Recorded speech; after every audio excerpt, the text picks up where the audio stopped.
Halo semuanya, perkenalkan kami dari kelompok 3 mata kuliah Teknologi Informasi dan Komunikasi alias TIK. Di sini kami akan mempresentasikan materi tentang pengenalan ilmu informasi yang kami dapatkan dari mata kuliah pengantar ilmu informasi, dan kami di sini melakukan presentasinya melakukan website Figma. Jadi media interaktifnya berbasis di Figma. Sebelum lanjut, kita akan memperkenalkan dulu nih anggota kelompok kami. Nah, dimulai dari yang pertama. Aku Alfonsus Fritz. Aku Alka Gavara. Dan aku Denis Morientes. Aku Panjendra Agung. Oke, dan ini adalah kelompok kami yang akan menjelaskan seputar mengenai pengenalan ilmu informasi. Oke, setelah itu kita kembali lagi yuk, dan kita akan mulai belajar. Kira-kira kalian udah mulai siap nggak nih belajar? Siap ya. Nah, kurang lebih ini nih beberapa materi pembelajaran yang akan kita presentasikan, mulai dari bagian A, definisi informasi, media informasi, organisasi informasi, literasi informasi, dan juga nanti kita akan ada juga latihan soalnya. Kira-kira kalian siap nggak nih? Siap Bang, siap, lanjutkan. Oke teman-teman, kita mulai dari materi yang pertama dulu nih, yaitu definisi informasi. Nah, jadi di materi ini tuh kita akan belajar dari dasar dari segala informasi yang kalian butuhkan. Nah, itu tuh ada di sini gitu. Kita langsung aja kali ya klik untuk mulai belajar. Nah, ini ringkasan materinya nih. Jadi di sini kalian itu akan belajar seputar ilmu informasi dari dasar banget, dengan disertai contoh gambarnya juga nih, supaya kalian itu punya gambaran tentang apa sih itu informasi. Nah, kira-kira kalian udah siap belum? Belum ya? Oh, kita akan mulai nih ya. Kalau udah, 1, 2, 3, mulai. Ayo mulai, siap dong. Oke, sebelum itu kita ada quiz dulu nih. Kira-kira menurut kalian nih, gambar di samping itu, di samping kanan aku nih, itu termasuk informasi atau bukan nih? Informasi atau bukan ya? Kayaknya enggak sih? Oh, salah ternyata. Ya nggak apa-apa lah ya. Kita coba lagi lah ya. Oke, berarti bener ya? Iya bener. Jadi gambar di samping itu termasuk informasi, teman-teman. Oke, kita lanjut ya. Nah, yang kedua, ini gambar traffic light. Menurut kalian nih, itu termasuk informasi atau bukan ya? Kayaknya bukan nggak sih? Kan cuma kayak palang aneh-aneh gitu nggak sih? Oh, ternyata salah. Mungkin berarti itu informasi ya? Atau bukan? Benar ya? Oh iya, berarti jawaban aku itu benar ya. Jadi traffic light itu termasuk informasi. Nah, kira-kira kalian itu penasaran nggak sih kenapa itu termasuk informasi? Oke, kita lanjut aja kali ya. Jadi sebelum lanjut nih, ini terakhir banget nih. Menurut kalian informasi itu, jadi sebenarnya inti dari informasi itu apa sih? Apakah A, chat yang di-share terus-menerus di grup WhatsApp, atau B, informasi adalah data yang telah diolah menjadi bentuk yang bermakna bagi penerimanya sehingga bermanfaat dalam pengambilan keputusan baik saat ini maupun di masa mendatang? Apa nih kira-kira? Yang A termasuk juga nggak sih? Oh bukan ternyata ya. Berarti jawabannya adalah yang B. Iya. Jadi informasi itu, intinya informasi itu adalah data atau fakta yang udah diolah nih, disusun, terus juga dikasih makna sehingga menjadi sesuatu yang mudah dimengerti, terus bermanfaat dan juga berguna bagi penerimanya. Nah, ini juga berfungsi untuk menerangkan atau memberitahu atau menjadi dasar pengambilan keputusan atau pemecahan masalah. Jadi sederhananya itu informasi adalah kabar, berita, atau keterangan yang punya nilai dan juga makna setelah melalui proses pengolahan dari data mentah. Jadi yang kalian lihat tadi itu kayak traffic light, terus kayak Google Maps, itu termasuk informasi karena dia memberikan makna dan juga itu bisa dimengerti, dia juga bermanfaat kan. Kayak misalnya kalau kita mau ke Surabaya, padahal kita lagi di Jakarta, nah itu kita butuh Google Maps kan, nah itu bermanfaat kan, dan juga bermakna, bernilai juga. Nah itu termasuk definisi dari informasi.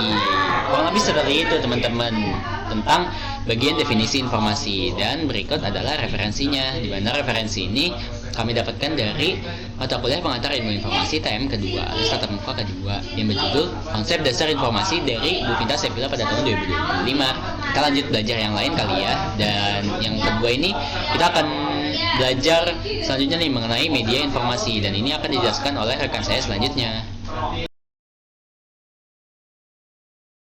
Nah, di sini kita akan ngebahas media informasi. Nah, di sini saya akan menjelaskan media informasi itu kayak informasi emang juga punya media ya.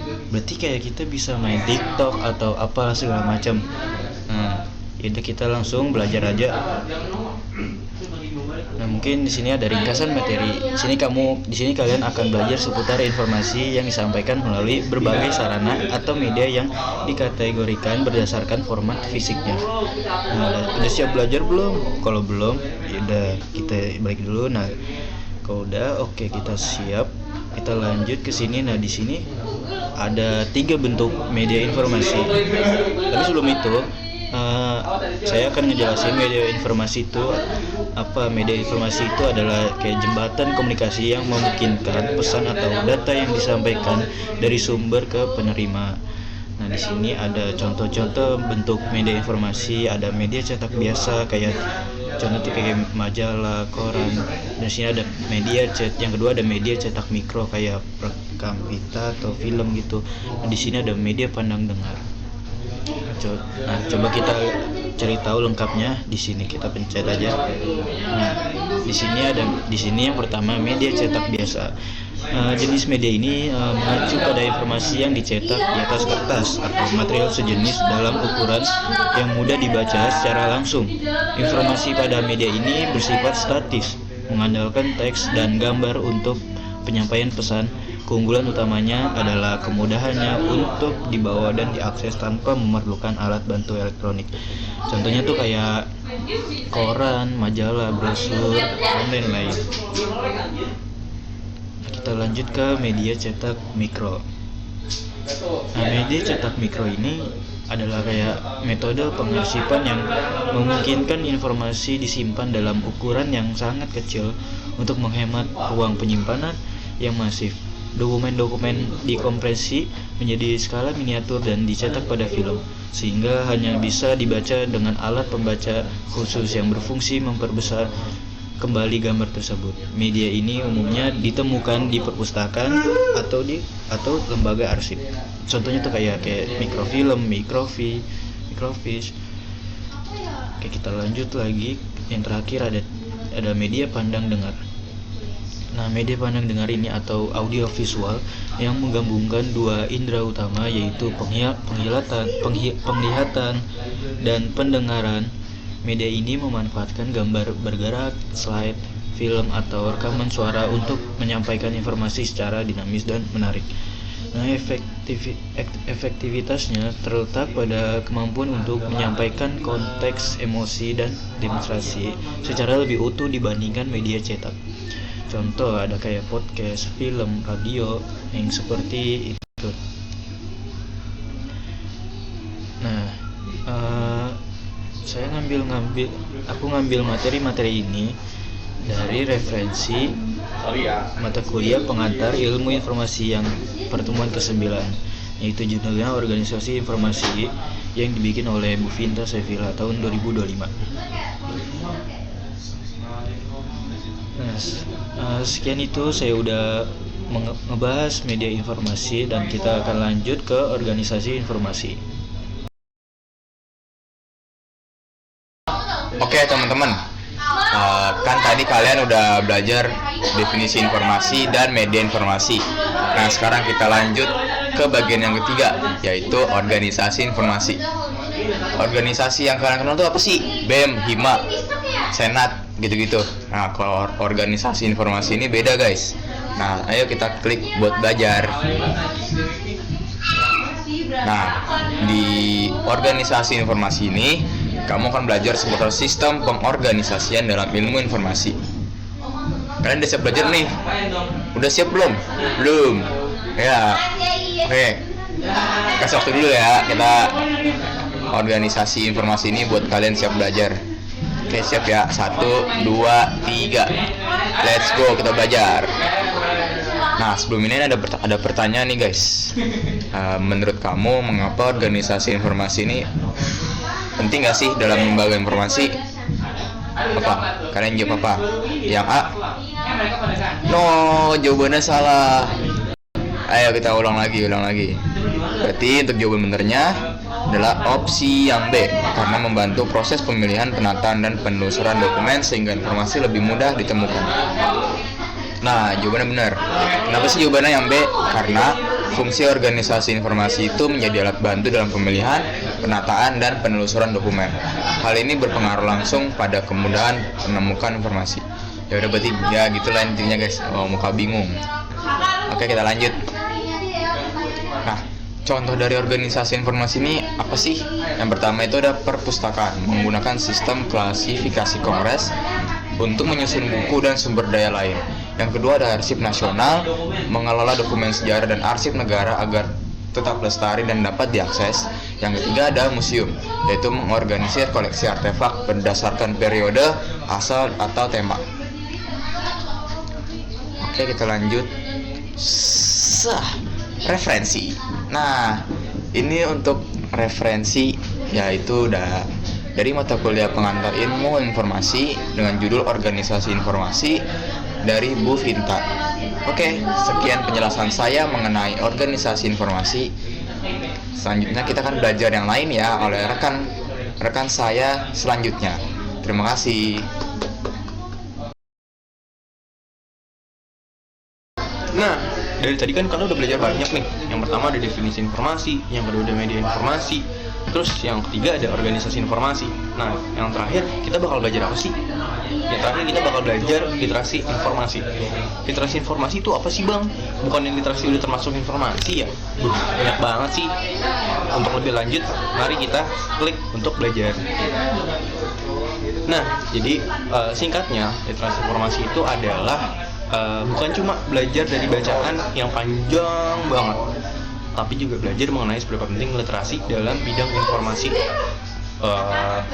Lebih relate apalagi tentang jurusan kita yaitu sains informasi. Sebelumnya kalian udah siap belum untuk lanjutin belajar materi ini? Kalau belum, kalian bisa ulang videonya untuk melihat materi sebelumnya. Nah, di sini pertama ada definisi informasi, kalian bisa lihat lebih jelasnya di sini, dan ini ada media informasi, dan ini ada organisasi informasi. Nah, kalau udah siap, kita lanjut aja ke materinya. Sebenarnya ada pertanyaan, menurut kalian literasi informasi itu penting nggak sih dalam era digital saat ini? Karena bisa membantu kita untuk apa? Nah, menurut kalian jawabannya apa nih? Kita jawab aja kali ya. Kayaknya jawabannya yang B deh. Oh, ternyata salah. Ya udah, kita ulang lagi. Ternyata jawaban yang benar yang A. Kenapa jawaban yang A? Karena literasi informasi ini benar-benar membantu kita sebagai individu menilai, memahami, dan menggunakan informasi secara tepat dan tepat, yang merupakan kemampuan penting di era banjir informasi seperti sekarang. Di era digital, kita setiap hari benar-benar dibanjiri oleh berbagai macam informasi dari media sosial, website, video, berita online, dan lain-lain yang belum jelas validasinya.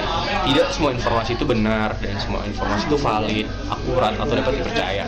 Nah, dari itu literasi informasi itu menjadi penting banget untuk mempelajari semua hal itu. Kemudian ada tantangan dan implementasinya itu gimana aja sih? Yang pertama ada tantangan itu ada hoax, banjir informasi, rendahnya kemampuan evaluasi, algoritma media sosial, dan kesenjangan digital. Kenapa itu menjadi tantangan? Karena masih banyak orang yang belum ngerti seberapa pentingnya hal-hal itu, seperti cara mencegah hoax, cara memfilter banyaknya informasi atau banjir informasi, dan masih rendahnya juga kemampuan atau skill untuk mengevaluasi dari banyaknya banjir informasi dan hoaxnya itu tersebut. Terus ada algoritma media sosial, karena makin kesini nowadays algoritma media sosial itu makin beragam banget dan nggak ketebak gitu alurnya dan juga jalannya gitu. Kemudian ada implementasinya, pendidikan literasi informasi, dan juga penggunaan metode evaluasi, kampanye anti-hoax, perpustakaan digital, tools fact-checking, dan kebijakan teknologi.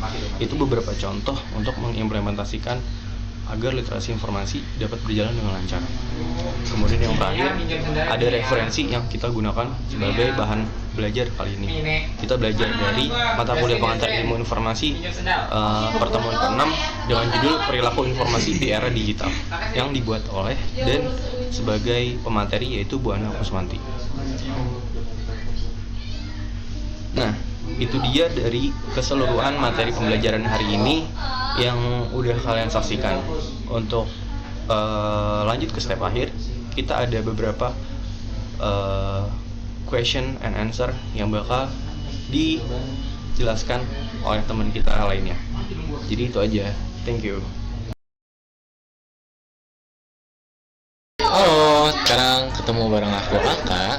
Dan tadi pasti kalian udah mendengar penjelasan dari teman-teman aku kan sebelumnya. Oke, coba sekarang ingat-ingat lagi apa yang kalian tadi pelajarin. Karena di sesi ini aku bakal ngetes nih pemahaman kalian dari penjelasan-penjelasan yang sudah diberikan oleh teman-teman aku tadi. Udah yakin kalian siap? Oke, aku dengar kalian udah yakin. Mari kita mulai ke latihan soal. Tapi sebelum kita mulai, aku mau kasih reminder sekali lagi nih. Perhatian banget. Kalau kamu harus perlu perhatiin banget pemahaman kamu, apakah kamu sudah benar paham? Apakah kamu sudah benar-benar mengerti penjelasan tadi diberikan? Jika belum, apa yang terjadi? Kamu bisa kembali ke materi penjelasan yang tadi. Misalnya kamu bisa rewind video kita dan mendengar penjelasannya Panji, Fritz, Morris, dan juga Rifki. Kamu bisa dengerin dari awal lagi dan bakal kembali lagi ke aku. Dan kalau kamu udah lakukan itu, mari kita lanjut. Kita mulai latihan soal. Kalian udah siap? Oke, siap dong. Sip.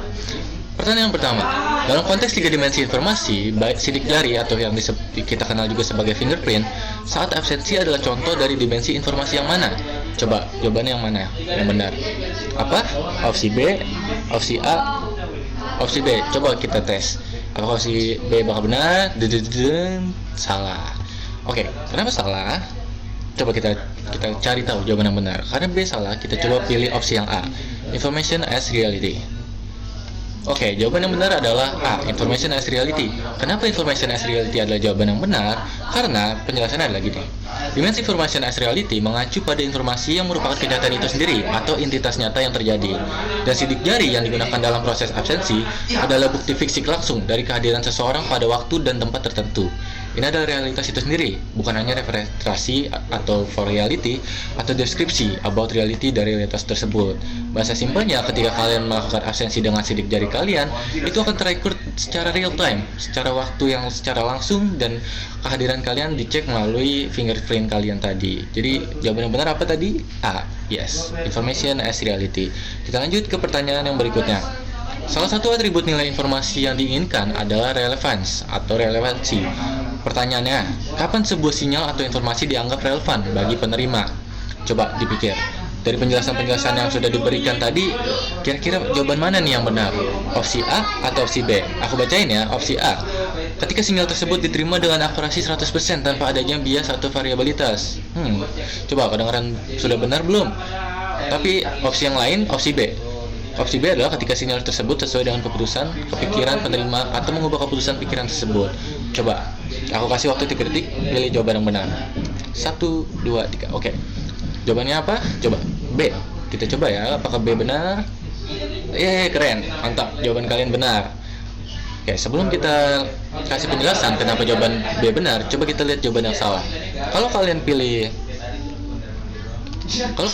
jawaban yang opsi A, kalian akan mendapatkan ini, jawabannya salah. Dan kita coba cek. Kenapa salah? Karena jawaban benar adalah opsi B, ketika sinyal tersebut sesuai dengan keputusan pikiran penerima atau mengubah keputusan atau pikiran tersebut. Karena relevansinya diukur dari dampak informasi terhadap penerima. Sebuah sinyal disebut relevan jika sinyal tersebut sesuai dengan tujuan atau keputusan penerima, atau jika informasi yang disampaikan mengubah keputusan atau pikiran penerima. Jika tidak mengubah pikiran atau keputusan, informasi tersebut cenderung diabaikan. Paham ya teman-teman? Baik, kita lanjut ke pertanyaan berikutnya. Menurut teman-teman sekalian, kenapa sih relevan dianggap sebagai atribut yang diinginkan dari nilai informasi? Coba kenapa? Coba, aku kasih waktu buat mikir dulu dan kasih jawabannya. Apa? A. Coba kita lihat, apakah jawaban A adalah jawaban yang benar? Kita cek. Keren, jawaban kamu benar lagi. Kenapa opsi A benar? Nah, jadi relevansi berhubungan dengan kesesuaian informasi terhadap kebutuhan pembuat keputusan dan dampaknya dalam mengubah tindakan selanjutnya. Dan karena pertanyaan di sini kenapa relevan itu dianggap sebagai atribut yang diinginkan, ya jawabannya simpel, karena relevansi berhubungan dengan kesesuaian informasi itu sendiri. Jadi tanpa relevansi, informasi itu bisa diragukan, bisa dipertanyakan apakah relevan dengan topik yang sedang dibahas. Jadi simpelnya seperti itu. Kalau sudah paham, kita lanjut ke yang slide berikutnya. Wah, kenapa nih? Kayaknya udah habis pertanyaan-pertanyaannya. Nah, karena kalian udah nyampe titik sejauh ini, aku mau kasih apresiasi ke kalian.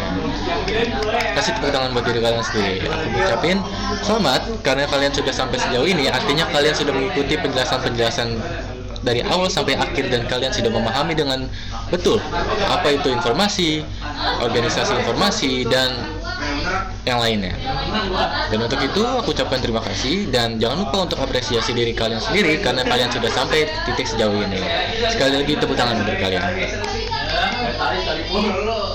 Intinya kalian udah ngebuktiin ke aku kalau kalian sanggup melalui semua ini. Bahkan pertanyaan-pertanyaan yang sulit yang aku bahkan belum bisa jawab, kalian udah bisa jawab. Cool, keren. Oke, kita bakal kembali ya. Oke, sekali lagi aku mau ngucapin selamat ya karena kalian udah sampai di titik sejauh ini. Kalian sudah membuktikan ke aku bahwa kalian sudah paham dengan materi yang diberikan. Kalian sudah bisa menjawab pertanyaan-pertanyaan yang tadi ditampilkan. Pokoknya kalian keren deh. Tapi buat kalian yang belum merasa paham betul dengan materi yang sudah diberikan, gak usah khawatir. Karena apa? Karena kalian masih punya kesempatan untuk belajar lagi. Kalian masih punya kesempatan untuk mengulang materi ini dari awal sampai akhir. Tenang aja karena materi ini akan terus stay di internet. Dan jika kalian ingin belajar lagi, jangan lupa untuk klik di bagian sini. Kita akan kembali ke bagian awal lagi. Kamu akan menonton video ini dari awal sampai akhir, tentunya dengan penjelasan-penjelasan yang mudah dimengerti dan juga dapat dipahami. Mungkin dari aku segitu saja ya. Dan dari kelompok-kelompok aku juga seperti itu penjelasan-penjelasan yang bisa kami berikan. Dan untuk perhatian kalian kami ucapkan terima kasih. Dan jika ada salah kata dan kurangnya mohon maaf. Sekian dari kami. Assalamualaikum warahmatullahi wabarakatuh.